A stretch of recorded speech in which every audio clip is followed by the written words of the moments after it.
Alrighty, everyone. Welcome to the Canine Performance Podcast. I'm going to be your host, Natalie Dobkins.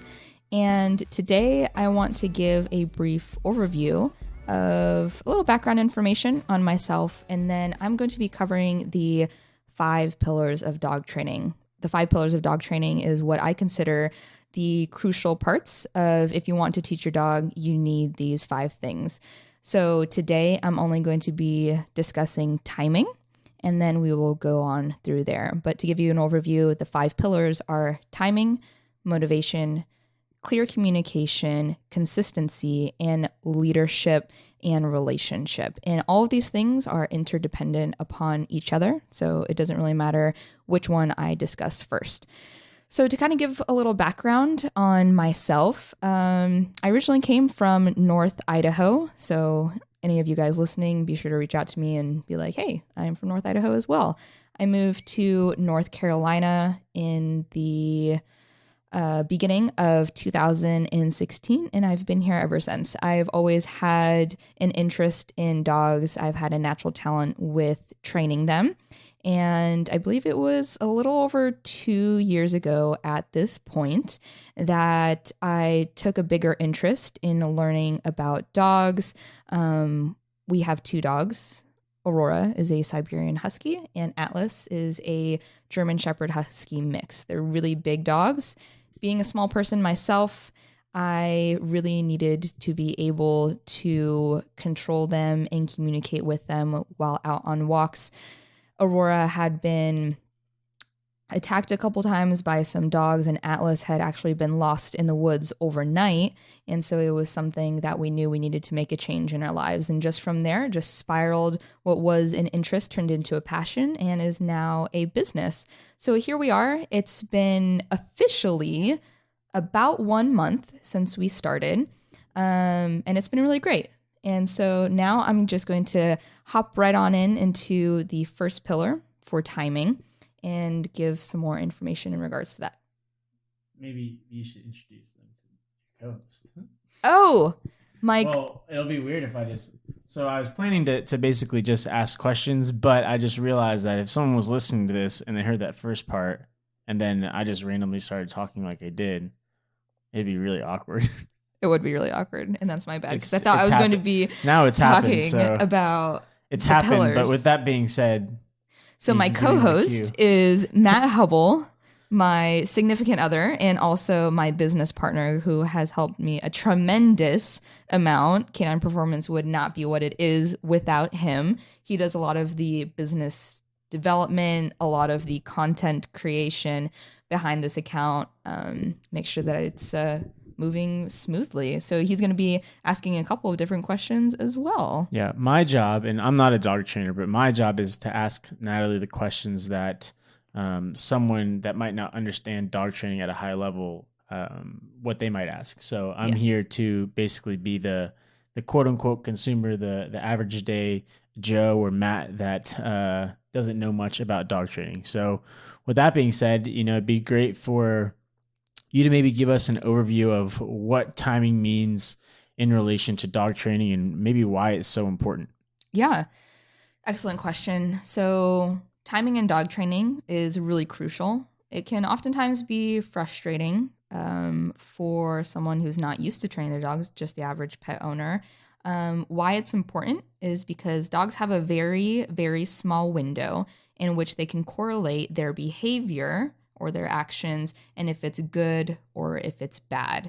And that time frame is going to be 1.3 seconds. So if you don't have a clear communication system of rewarding or correcting that behavior, then the dog cannot correlate if that behavior was good or bad. Okay. And now I remember I used to not even believe this, but how long is that time window that you actually have? Yeah. So what I just said, it has that 1.3 second time window. Was I distracted by Instagram? You were distracted by Instagram. I see. This is our first go at this. And that's my belief, is that podcasting is a very fluid kind of behind the scenes thing because it's longer format usually. There's more information. It's more like a regular conversation. So with that being said, how can some people start implementing timing at home, and why is that the first pillar, or why would you say that that's the first pillar of the dog training? So all the pillars are interconnected upon each other, so it doesn't necessarily matter how I go about introducing them, but I do like to introduce timing as the first pillar because I think it's one of the easier ones to understand that lends the most success in training. So if you are just a normal dog owner and you're looking to start training with your dog, how to start perfecting your timing is I would get their motivational reward, which is typically going to be food, and a clicker. The reason why I really like using a clicker for any of you out there that haven't used one is because the clicker is an instant sound and the sound is always going to be the same. And I also like to think of it as when you click it, it's almost like a snapshot. Dogs are very visual. They take in the whole picture. So their environment around them, their body position in relation to you, how you're standing. And so when you use a clicker, it's very instantaneous for those 1.3 seconds, and they're able to also take a snapshot. And so whatever that snapshot is, they can understand what behavior they just did, if it was correct or incorrect. Okay, so what's an example of a good drill for someone at home that wants to start implementing some more conscientious timing into training their dog? Excellent. Yes. So if you're looking to start doing this, I would recommend taking their food that they would normally eat in a bowl. This is called existential feeding. And I would take that and I would engage with the dog. So if they sit, then I would click and then I would give them a reward. And then if they look at you because they're focusing on you, I would click and then give a reward. So asking them to do behaviors that they already know, and then building up so that way they understand what that clicker means. Mm-hmm. And when someone implements timing into their dog's life, what can they expect to see in some of the daily types of interactions that they have? You know, things like feeding and walking and going in and out of a crate if they're using, which they should be using a crate, right? So they should definitely be. What's the carryover and application of timing into day-to-day life with someone's dog? Yeah, definitely. So besides training, where you have those 1.3 seconds, you can also use timing, as Matt's bringing up, when it comes to feeding or doors or the crate, something called impulse control. So not just those 1.3 seconds of trying to teach them a new behavior, but also teaching them house manners. So for example, when they're in their crate and you go to open the door, having them sit and wait calmly with the door open and asking them to wait until you release them. Having that brief amount of time that they need to be patient and looking to you to be released.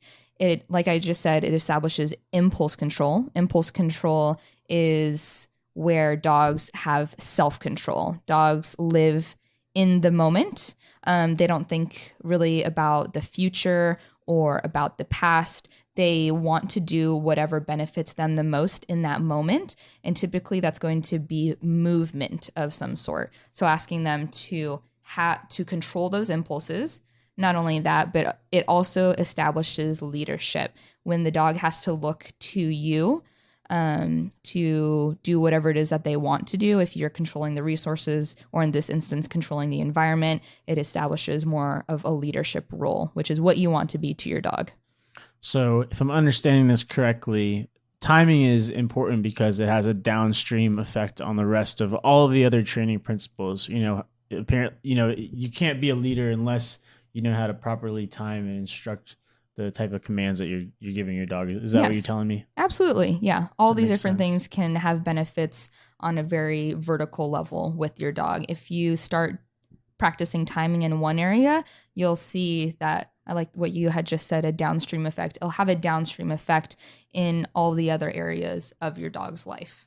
Okay, cool. Well, I kind of want to take this a different direction and kind of ask about why this is so important or why it's so important to train your dog.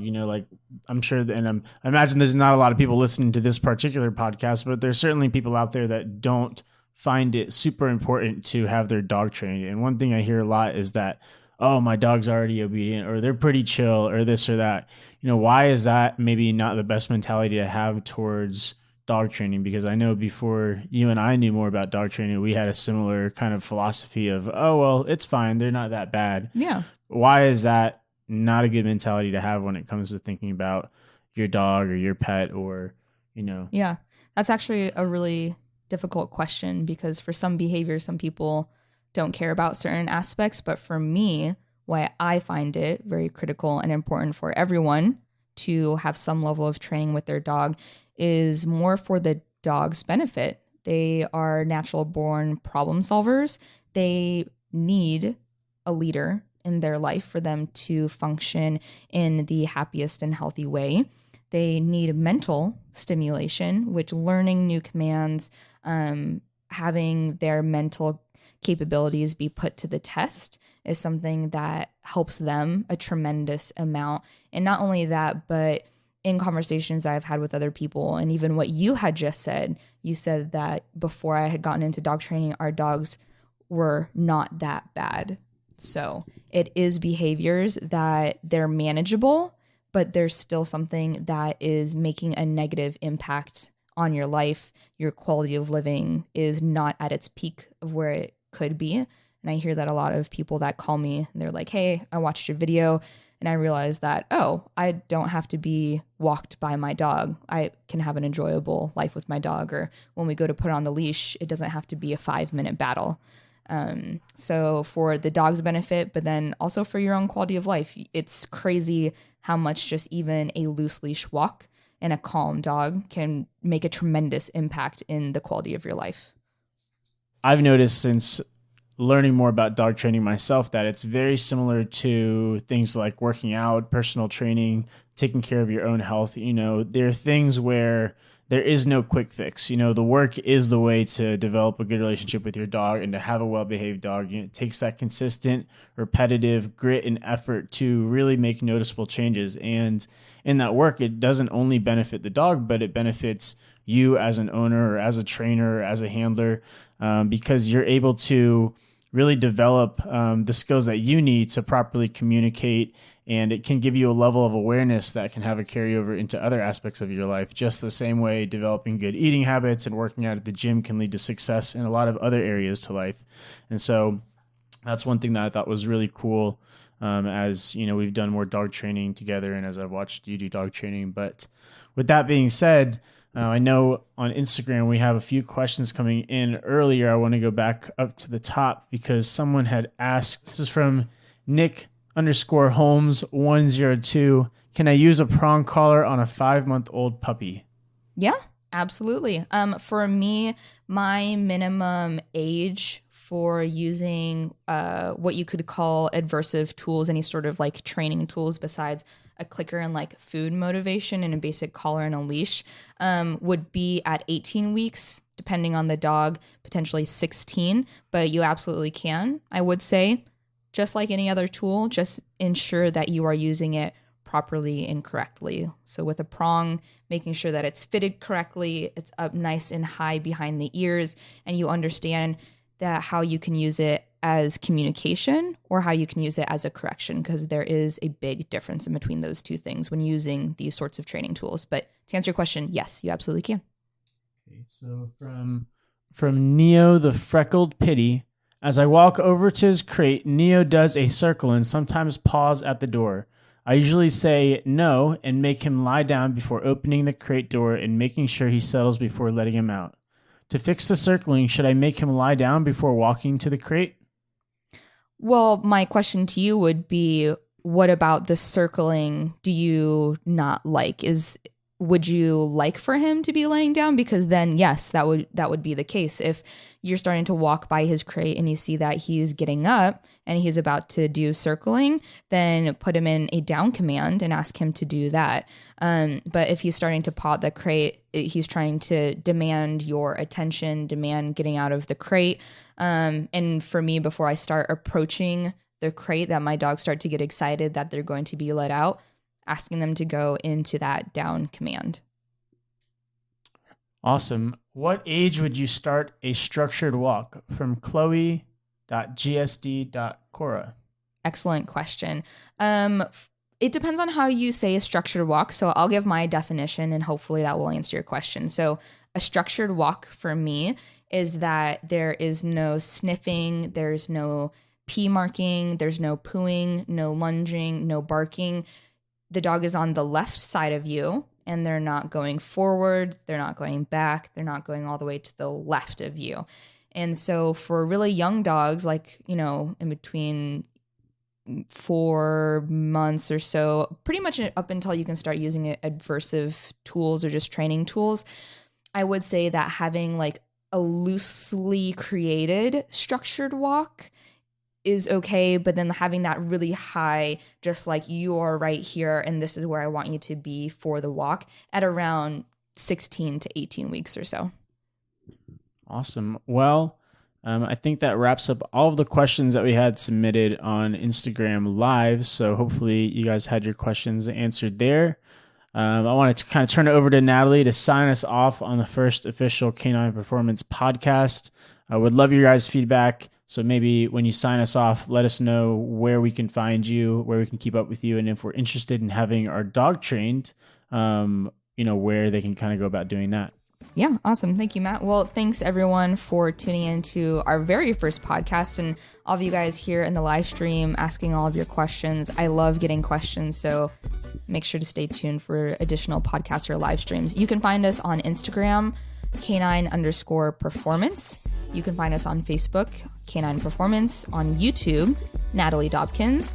On TikTok, you can find us at Train Your Dog, I believe, which we just created today. And then our podcast, you can find us. I'm actually not sure where you can find our podcast. Yeah, the podcast name is going to be titled Canine Performance Podcast. So you'll be able to find that on Apple Music, Spotify, Stitcher, and all the other podcasting platforms that exist out there. And currently we're watching Aurora squirm about on the floor. So if you have a dog that likes to rub their face on the carpet, then you know exactly what we're looking at. But with that being said, I want to thank you guys again for tuning into the first official Canine Performance Podcast.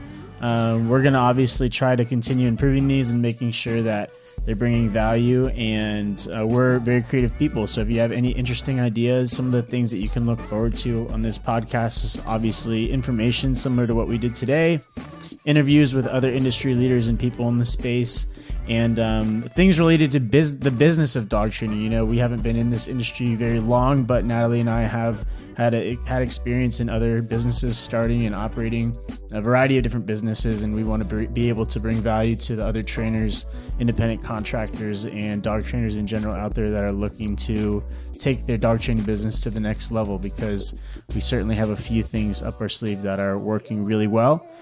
Thanks again for everyone on Instagram Live, and from Matt and Natalie. Thank you so much. And Atlas and Aurora, which are right below us. So thanks, you guys, and tune in for podcast number 2.